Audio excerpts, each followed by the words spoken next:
살아계신 하나님의 말씀은 구약성경 사사기 2장 7절에서 10절까지 말씀입니다. 이 7절부터 말씀을 보겠습니다. 백성이 여호수아가 사는 날 동안과 여호수아 뒤에 생존한 장로들 곧 여호와께서 이스라엘을 위하여 행하신 모든 큰 일을 본 자들이 사는 날 동안에 여호와를 섬겼더라. 여호와의 종 눈의 아들 여호수아가 110세의 죽음에 무리가 그의 기업의 경내 에브라임 산지 가악산 북쪽 딥낫 헤레스에 장사하였고 10절은 다 같이 읽습니다.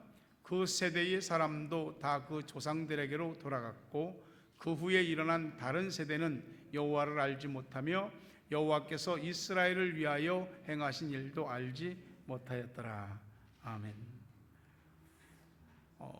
뉴질랜드의 가을이 하늘에 쫙 펼쳐졌네요. 진짜 맑고 푸른 날입니다. 여러분에게 하나님께서 심령으로나 가정으로나 또 여러분의 계획으로나 모든 면에 있어서 맑고 푸른 날에 은혜와 복 주시기를 주의 이름으로 축원합니다. 함께 기쁨으로 인사합시다. 시작. 사랑합니다. 축복합니다. 우리 친구들도 했어요 서로? 시작. 사랑합니다. 축복합니다. 사탕합니다.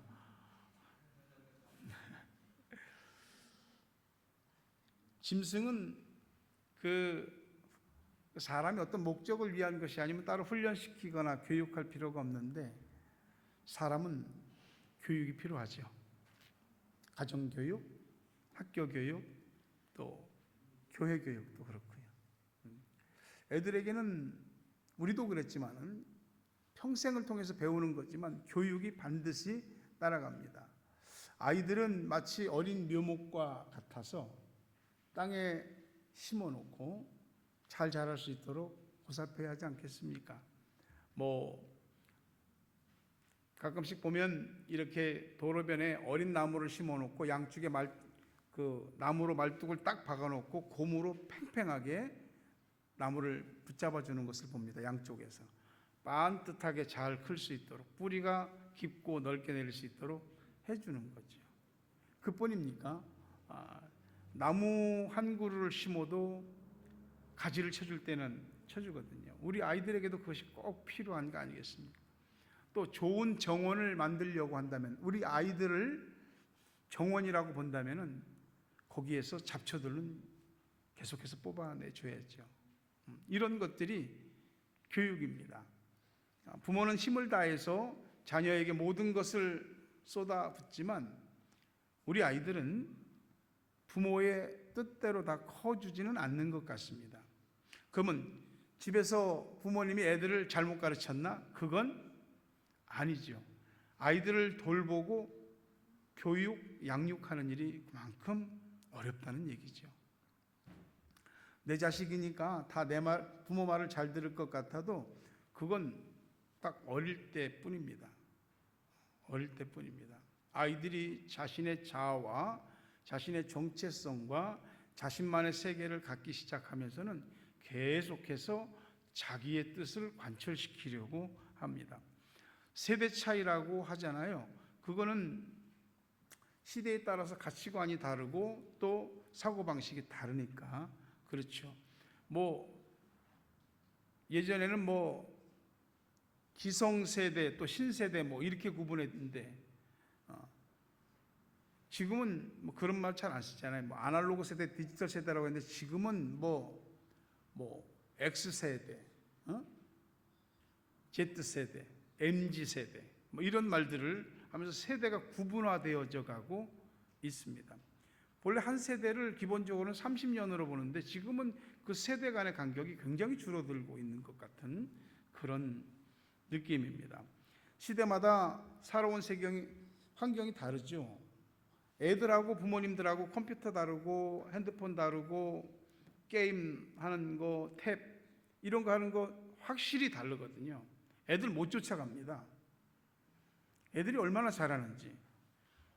지금 자라나는 아이들이 좋아하는 음식도 취미도 다 다르잖아요. 글쎄 지금 이런 말이 맞는지는 모르지만 옛날에는 어디 가서 5,000원짜리 설렁탕 한 그릇 먹고 자판기 커피 하나 먹었단 말이에요. 지금은 안 그래요. 지금은 뭐 다는 아니겠지만은 편의점 가서 컵라면 하나 먹고 5,000원짜리 커피 마시러 갑니다. 달라진 거죠. 생각하는 것도 보는 것도 다 달라진 겁니다. 제가 예전부터 우리 교회에서 교인들에게 가정에 대해서 이야기할 때마다 강조하는 것이, 이 화면을 보시면 알겠지만 3대 예수 믿는 가정 만들어라. 나로부터 시작해서 3대, 나, 내 자녀, 손자녀까지 3대는 예수 믿는 가정을 만들어. 그게 믿는 자의 책임입니다. 사사기 2장 10절에 보니까 그 세대의 사람도 다 그 조상들에게로 돌아갔고 그 후에 일어난 다른 세대입니다. Another generation, 다른 세대예요. 다른 세대는 여호와를 알지 못하며 여호와께서 이스라엘을 위하여 행하신 일도 알지 못했다. 여기 그 세대와 다른 세대가 나옵니다. 이게 한마디로 하나님을 아는 세대와 하나님을 모르는 세대이죠. 그 세대는 광야 세대입니다. 광야에서 태어났습니다. 광야 40년을 지냈습니다. 광야에서 하나님의 음성을 들었고 하나님의 임재를 목격했고 하나님의 구름 기둥과 불 기둥을 보았고 광야에서 만나와 메추라기를 먹었고, 그들이 그 광야 세대를 지나면서 요단강이 갈라져서 요단강을 건넜고 여리고성을 하루에 한 바퀴씩 7일째는 7바퀴를 돌면서 성이 무너지는 기적을 경험했던 세대죠. 가나안 땅을, 하나님이 주신 그 땅을 정복하기 위해서 전쟁을 했던 세대죠. 그런데 여기 다른 세대가 있습니다. 이 세대는 광야가 아닌 도시에서 태어난 도시 세대입니다. 광야를 모릅니다. 만나와 메추라기를 먹어본 적도 없습니다. 반석에서 솟아나오는 물을 마신 적도 없어요. 하나님의 음성을 들은 적도, 영광을 직접 목도한 적도 없습니다. 전쟁을 경험해 본 적도 없습니다. 부모가 일구어 놓은 토대 위에 별 고생 없이 자란 세대죠.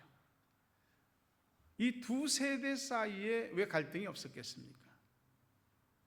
그런데 결과적으로 보면, 오늘 말씀을 통해서 보면 다음 세대에 하나님이 전달되지 않았다. 어른들이 애들, 자녀 세대를 보면 때로는 참 철딱선이 없다. 근데 또 자녀들이 어른 세대를 볼 때는 또 답답하고 또 고리타분하게 느껴집니다. 거기서 충돌이 오게 되죠. 사람이 살면서 여러 많은 위기를 겪는데 인생의 진짜 위기는 하나님을 모르는 데서 오는 위기입니다.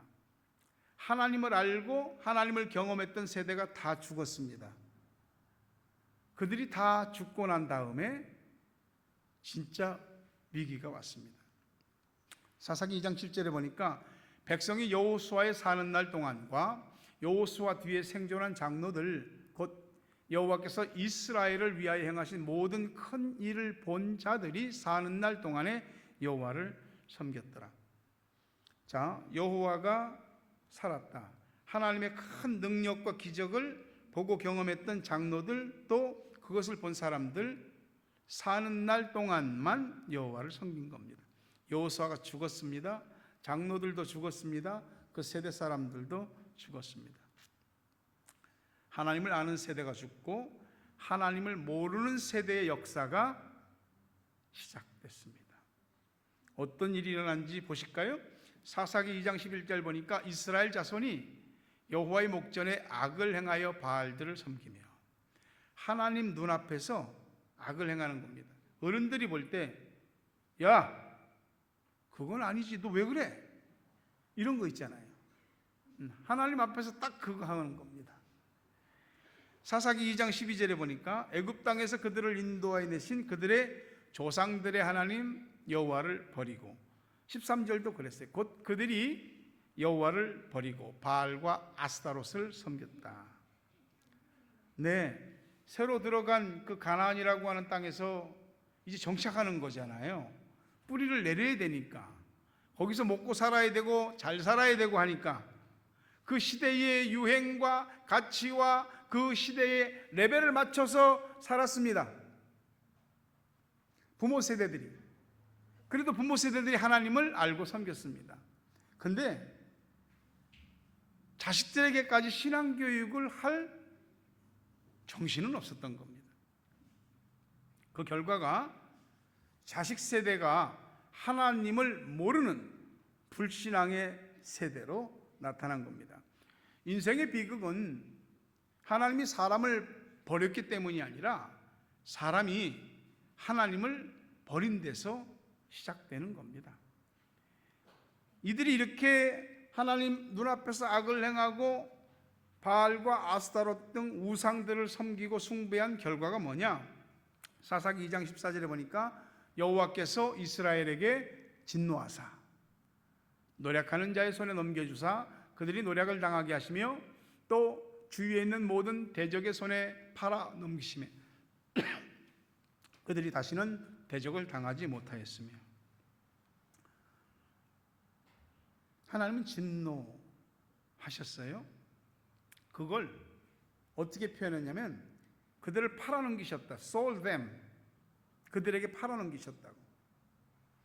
하나님 보시기에 대놓고 악을 행하고 또 바알과 아스타롯의 우상을 대놓고 섬기고 하나님이 진노하셨어요. 하나님과 상관이 없으면 니들 맘대로 해. 야, 니네 맘대로 해. 나 신경 안 써. 그럴 텐데 사랑하시거든요.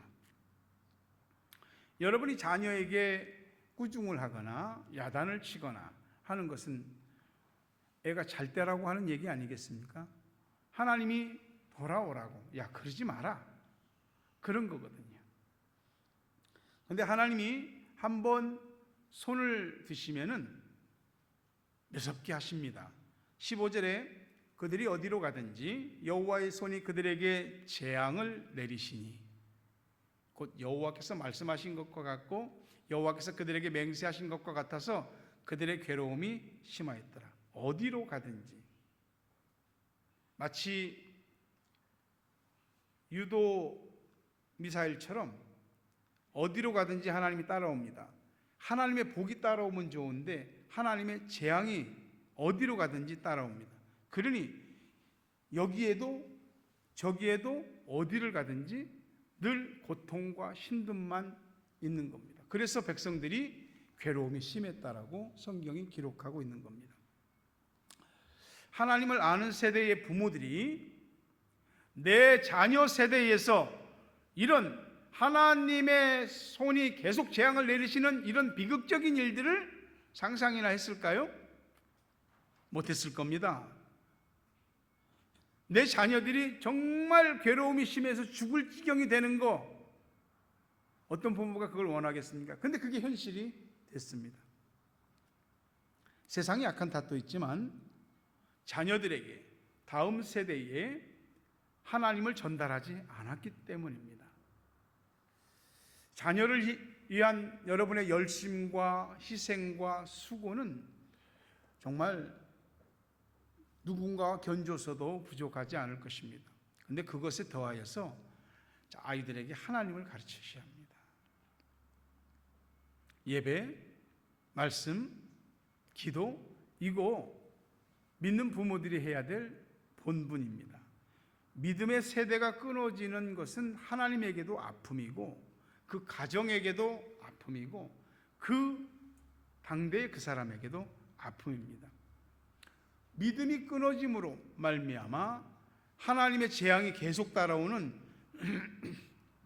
이 일을 부모 세대가 길을 열어놓으면 안 되는 겁니다. 이게 가문의 영광이냐 가문의 위기냐, 그게 부모에게 달려있는 겁니다.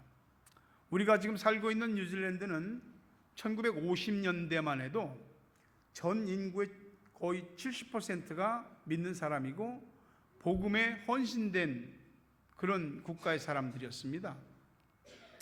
그 당시 경제력으로도 손가락 안에 꼽을 만큼 잘 사는 나라였습니다. 지금은 어떻습니까? 뉴질랜드 잘 사는 나라 아닙니다.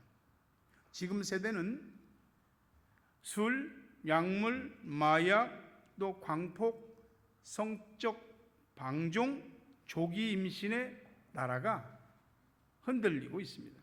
청소년들의 삶의 좌표를 잃고 OECD 국가 가운데서 청소년 자살률이 가장 높은 국가 가운데 하나가 뉴질랜드입니다. 애들이 삶의 목표가 없는 거예요. 뉴질랜드에서 발생하는 범죄의 80% 이상이 15세에서 24세의 학생과 젊은이들 사이에 그들을 통해서 범죄율이 증가하고 있습니다. 교회들마다 특별히 몇몇 교회를 빼고는 백발이 성성한 사람들만 가득합니다.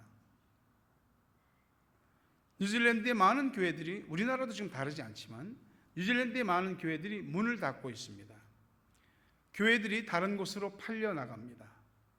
레스토랑이 되기도 하고 바가 되기도 하고 모텔이 되기도 하고, 그나마 의식 있는 사람들이 그러지 않으려고 몸부림치고는 있는데 교회들 문 닫고 있습니다. 여러분이 세상을 떠나고 난 다음에 내 자녀들이 하나님 보기에 악을 행하고 하나님 아닌 다른 신을 섬기고 그로 인해서 하나님이 아이들에게 진노한다 생각해 보셔야 합니다. 부모에게 영적 각성과 경각심이 있어야 우리 애들 잘 키울 수 있습니다. 내가 죽은 다음에 내 자녀 세대, 내 후손 세대를 누가 돌보겠습니까? 나 죽고 나면 못하는 겁니다. 부모 세대와 자녀 세대의 문화가 다르고 가치관이 달라서 갈등이 있을 수 있죠. 중요한 것은 어찌됐든지 우리의 아이들이 하나님을 모르는 세대가 되도록 방치해서는 안 된다. 애들이 여호와가 누구냐? 하나님이 뭐예요? 이런 말 하지 않는 세대가 되게 해야 하는 거죠. 부모의 책임과 부모가 그 의무를 다하지 않으면 하나님 앞에서 자신의 직무를 유기하는 거죠. 잠언 22장 6절에 보니까 마땅히 행할 길을 아이에게 가르치라. 그리하면 늙어도 그것을 떠나지 아니하리라. 부모 세대는 다 하나님을 보고 경험하고 그 은혜를 입었으면서도 자녀들에게는 가르치지 않았습니다. 그래서 다 떠난 겁니다. 하나님께서 약속하신 젖과 꿀이 흐르는 땅 가나안이지만 그 땅은 사실 현실적으로 이스라엘 백성들이 정복하기 불가능한 땅입니다. 정탐꾼들도 그렇게 보고했고요. 그들의 성읍은 견고했습니다. 그 당시에 성을 쌓고 요새와 같이 구축했고 그들은 철무기를 썼고 또 그들의 신장은 크고 장대한 자이언트들이 많았습니다. 도저히 객관적으로 상대가 되지 않는데 그들과 싸워서 그 땅을 차지해야 됩니다. 하나님만 신뢰하고 의지해야만 이길 수 있는 전쟁이었기에 하나님만 바라봤습니다. 그리고 하나님의 은혜로 전쟁을 승리했고 각 지파를 따라 땅을 분배받았습니다. 전쟁이 그쳤습니다. 400년간 이집트의 노예로 살았고 40년간 광야에서 어디로 가야 될지도 모르고 천막이나 치고 천막 쳤다 걷었다를 반복한 그 사람들이 처음으로 자기들의 땅을 갖게 됐습니다. 그 땅에 정착했고 거기서 빨리 성공하고 잘 되려고 그들은 정신없이 달렸습니다. 삶이 안정되고 좋아졌습니다. 살만하게 됐고 배가 부르게 되고 돈이 생겼습니다. 굳이 하나님이 아니어도 보니까 괜찮은 것 같아요. 애들한테 정말로 부모의 어른으로서의 모든 것을 걸고 하나님을 가르치지 않았던 거죠. 우리나라는 1950년 6.25 전쟁으로 같은 민족이 싸웠고 지금은 남한과 북한으로 나뉘었고요. 3년여 동안의 전쟁에 150여만 명이 죽고 다쳤습니다. 전 국토가 폭탄으로 황폐화되지 않은 것이 없습니다. 외국의 원조, 외국이 갖다주는 밀가루, 외국이 갖다주는 그 옷, 이런 거 먹고 살 수밖에 없는 나라였어요. 비참, 또 비참이죠. 60, 70년대에 세대들은 죽어라고 일을 했습니다. 가난을 벗어나려고. 이 가난을 내 자식들한테는 물려주지 않겠다고 잘 살아보세를 외치며 달리고 또 달렸죠.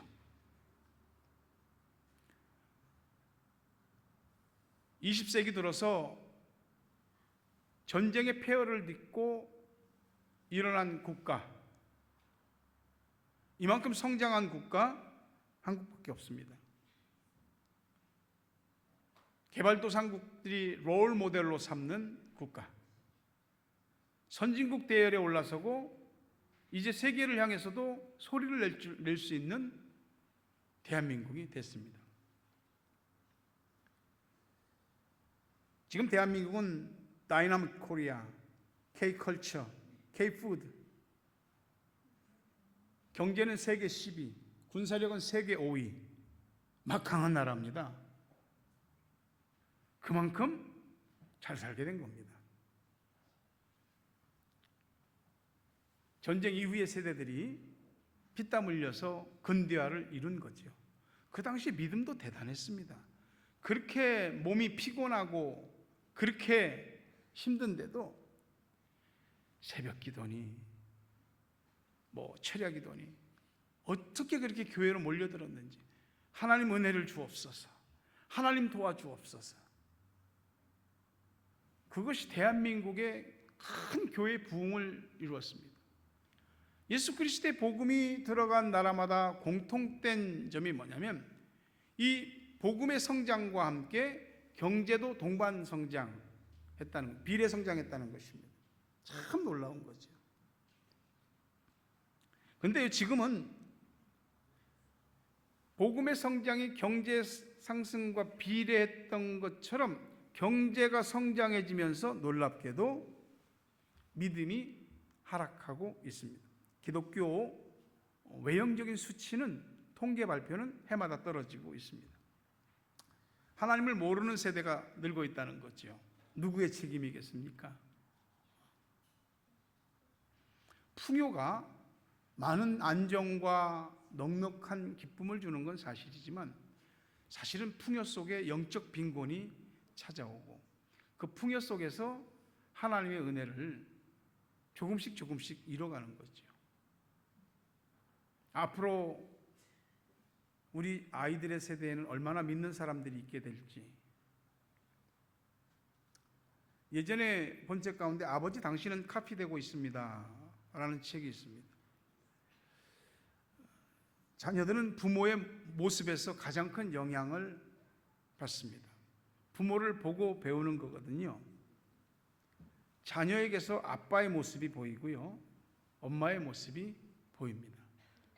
어쨌든 다 부모 보고 배우는 겁니다. 내가 자녀들에게 보여주는 모습이 다 아이들에게 어떤 모습이든지 영향을 끼치고 있다는 거죠. 우리 아이들의 건강, 교육, 진로, 결혼, 인생 문제, 세상 살아가는 거 등등 온갖 힘을 다 쏟잖아요. 자녀에게 마땅히 행할 길도 가르쳐야 합니다. 아니, 자식놈이 도무지 말을 들어먹어야죠. 말이 안 통해요. 대화가 안 돼요. 나도 너무 힘듭니다. 그래서 우리 아이들의 신앙 문제를 놓고 기도하셔야 하는 겁니다. 아이들이 잘 클 때도 기도해야 되지만은 아이들이 엇나갈 때 더욱더 많이 기도해야 합니다. 그게 내 자녀들을 가장 축복하는 겁니다. 성경에 보면 엘리라고 하는 제사장이 있습니다. 홈니와 비느라스라는 두 아들이 있는데 아버지를 이어서 그대로 제사장이 됐죠. 그런데 못된 짓들을 다 했습니다. 성전에 제물 바치러 오는 사람들 거 다 뺏어먹고, 성전에서 봉사하는 사람들 욕보이고, 이게 아버지 귀에까지 들렸습니다. 야, 너희들이 도대체 무슨 짓을 하는 거냐? 야단쳤는데 자식들이 말을 들어먹지를 않습니다. 결국은 죄를 알고도 부모가 다 방치했습니다. 결국 엘리 가문은 멸문했습니다. 믿음 있는 부모라면 내 자녀들이 제대로 믿음 생활하지 않는 것을 그대로 두시면 안 됩니다. 아이들 자유롭게 키워야 된다고 저도 동의합니다. 근데 완전 프리 레인지는 아닙니다. 부모가 프레임을 짜줘야 할 때도 있고, 더 이상 벗어나가지 못하도록 울타리를 쳐줘야 될 때도 있고, 가지를 잘라줘야 될 때도 있습니다. 다른 건 몰라도 내 자녀들이 하나님을 경외하는 신앙에 있어서만큼 그거 안 하면 부모가 자녀에게 화를 내고 혼낼 수 있어야 합니다. 자식에 대한 부모의 권위는 그럴 때 쓰라고 하나님이 주신 겁니다. 잠언 13장 24절에 매를 아끼는 자는 그 자식을 미워함이라. 자식을 사랑하는 자는 건실히 징계하느니라. 아이를 야단하고 꾸중하고 징계하는 것은 내 아이를 살리기 위함이지 죽이기 위함이 아닙니다. 항상 듣기 좋은 말만 할 수는 없는 거잖아요. 하나님께서 내 자녀들에게 어떤 진노하시는 이런 결정을 내리시는 것보다, 하나님이 직접 손을 대시는 것보다 부모 세대에서 부모가 내 자녀들에게 교육하고 훈계하고 책망하고 징계하는 것이 훨씬 더 낫습니다. 마땅히 행할 길에 대한 신앙교육은 결국 내 자녀의 영혼과 내 자녀의 인생을 위한 겁니다. 그게 자녀를 위해서 부모가 할 수 있는 가장 큰 축복입니다. 애들이 하나님을 만나는 것은 어릴 때일수록 교육하기가 좋습니다. 교회에서 캠프하는 것도 다 그런 과정의 하나이죠. 제가 이번에 한국 가서 교인들을 만났을 때 그들이 제게 한 공통적인 이야기는 제가 물은 것도 아닙니다. 우리 교회 이 홈페이지에 올라온 이제 주보나 교회 소식의 내용들을 그들이 보고 제게 묻는 겁니다. 목사님 이제 다 마치고 가면 바로 21일 특세 하셔야 되겠네요. 그들이 말합니다. 그때가 정말 좋았어요.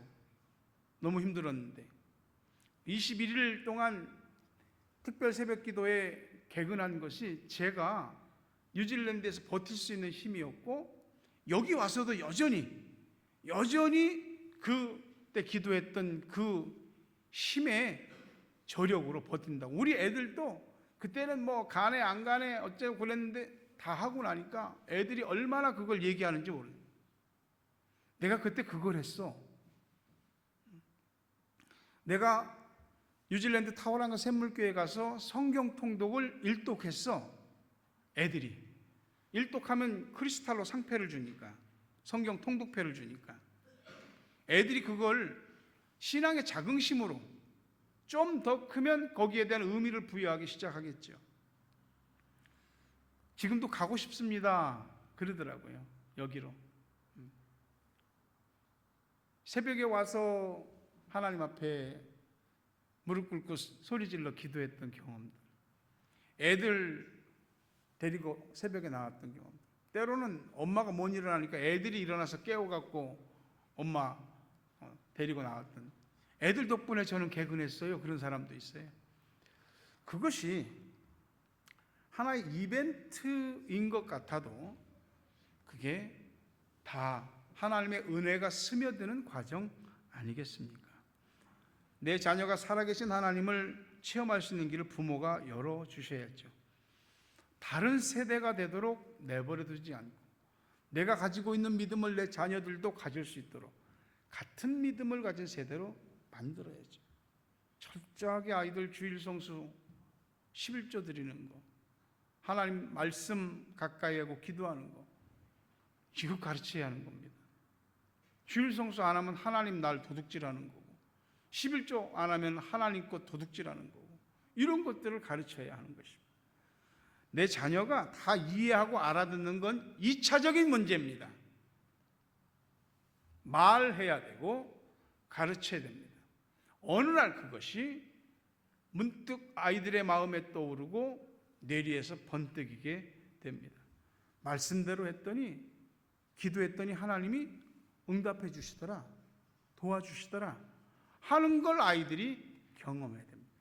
부모가 은혜 받은 거 있으면 애들한테도 얘기해. 하나님 우리를 이렇게 도와주셨어. 이런 얘기들을 아이들과도 나누셔야 합니다. 만일 우리가 오늘 아이들에게 마땅히 행할 길을 가르치지 않는다면, 애들이 하나님을 인격적으로 체험하지 못한다면 전혀 다른 세대가 될 수 있습니다. 하나님을 모르는 세대, 세상과 똑같아지는 세대를 만드는 건 하나님의 아픔이기도 하고 부모의 아픔이기도 하고 교회의 비극이기도 한 겁니다. 그런 일이 없기를 부모들이 예방해야 됩니다. 아무리 가르쳐도, 아무리 아이를 잡아당겨도 안 될 수도 있습니다. 그래도 해야 합니다. 내 자녀지만 부모가 다 못 챙겨줍니다. 내 자녀지만 부모가 다 못 도와줍니다. 내 자녀지만 부모가 평생을 동행해 줄 수 없습니다. 내 자녀지만 다 책임지지 못합니다. 그런데 아이들이 하나님을 알기 시작하면, 하나님을 아는 세대가 되면, 믿음이 있는 세대가 되면 하나님이 우리 아이들을 도와주십니다. 어디를 가든지 함께 하십니다. 책임지십니다. 이것이 복 아니겠습니까? 오늘 우리 아이들이 부모님과 함께 이렇게 예배드리는 것 정말 축복입니다. 우리 학생들이 오늘 교회 와서 예배드리는 거 정말 잘한 겁니다.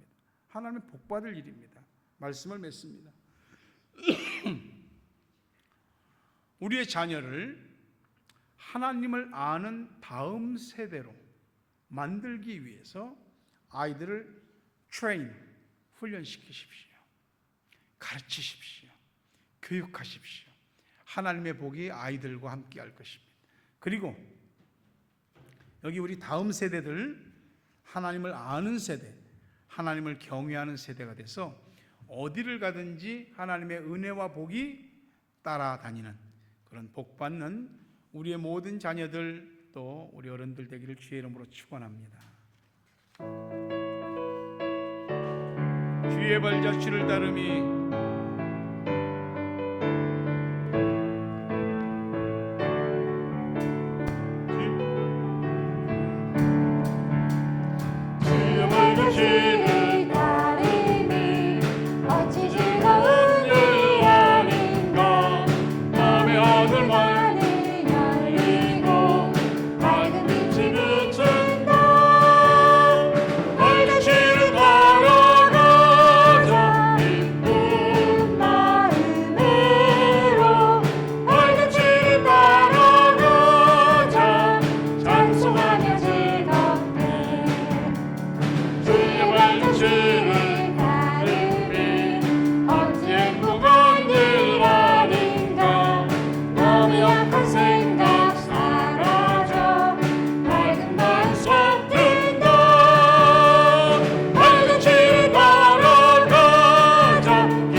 말씀 생각하며 부모된 자는 부모된 자로서 하나님께 기도를 드리고, 우리 아이들과 학생들은 하나님을 경외하는 세대가 되기를 위하여 기도하시기 바랍니다.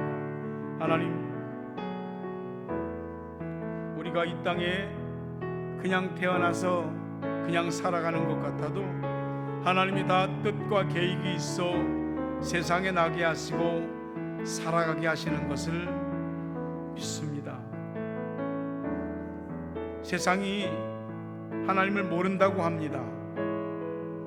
하나님을 대적합니다. 갈수록 믿는 사람들이 줄어들고 있습니다. 부모들은 부모들대로 내 믿음을 분명히 하고 반듯히 하고 자녀들에게, 후손들에게 하나님을 가르치고 교육하고 훈련시키는 부모들이 되게 해주옵소서. 훗날 내 자식들이, 후손들이, 내 부모님이 어느 때에 어떤 할머니, 할아버지가 믿음을 전달해 주어서 오늘 이러한 은혜와 복을 받는다고 이 힘든 시기에 그 신앙을 유전받아서 넘길 수 있게 되었다고 부모들을 칭송하고 어른들을 칭송하는 역사가 있게 해 주옵소서. 마땅히 행할 길에 대한 하나님에 대한 교육을 내 아이들의 영혼과 인생을 위하여 부모들이, 어른들이 할 수 있도록 어른들에게 먼저 영적 경각심과 신령한 의식을 주시옵소서. 간절히 바라옵고 원하옵나니 우리 아이들은 세상에 노출되어 있습니다. 하나님 아는 것을 더 많이 보고 듣고 더 많이 경험하고 있습니다. 교회에 와서 앉아있는 것이 재미없고 따분하고 별로 의미가 없게 느껴집니다. 그런 아이들이 하나님을 아는 아이들이 되고 하나님을 경외하는 세대가 되게 하여 주시옵소서. 하나님이 세상에 남겨놓은 남은 자와 같은 우리의 자녀들이 다 되게 해 주옵소서. 맘대로 하지 않게 하여 주옵소서. 맘대로 살지 않게 해 주시옵소서. 하나님의 나라를 일으켜 세울 굳건한 우리의 자녀들이 다 되게 해 주시옵소서.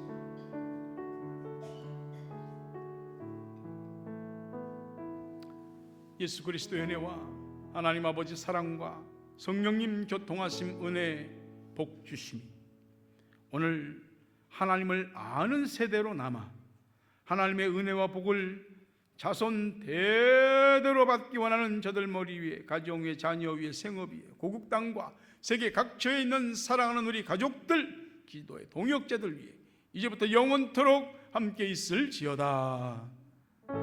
아멘.